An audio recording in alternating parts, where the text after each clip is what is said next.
स्थानीय ग्रामीणों द्वारा वन में न जाने की चेतावनी देने के बावजूद बुद्ध उस वन में जाते हैं। इसके बाद तो जो अंगुलीमाल है वो तलवार निकालता है और बुद्ध की ओर भागता है। यद्यपि अंगुलीमाल जितनी तेज़ी से दौड़ सकता था, वो शांति से चल रहे बुद्ध को नहीं पकड़ सकता।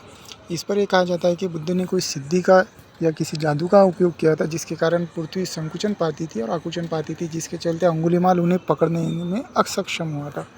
और जिस चमत्कार को देखकर अंगुलीमाल हतबल हुआ और वो बुद्ध की शरण में गया। अब यहाँ पर वो 3 पत्ती वाली कहानी त्रिपिटक में नहीं पाई जाती है।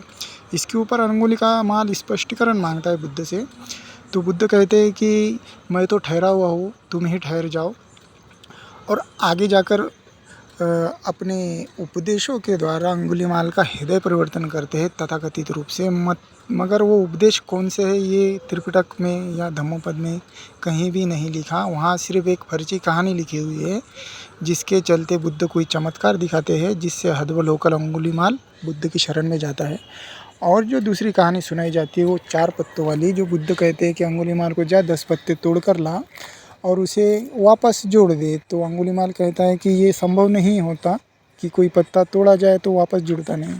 तो बुद्ध कहते हैं तो तुम जोड़ नहीं सकते तो तोड़ने का काम क्यों करते हो, और उसका हृदय परिवर्तन हो जाता है। अब ये जो बचकानी कहानी है ये छोटे बच्चों को शिक्षा देने के लिए ठीक है, लेकिन तार्किक तौर पे कहीं भी ये खरी नहीं उतरती। ना ही बुद्ध का चमत्कार दिखाकर अंगुलीमाल को बौद्ध धर्म में लाना, और ना ही वो पत्तों वाली बात बोलकर अंगुलीमाल का हृदय परिवर्तन करना।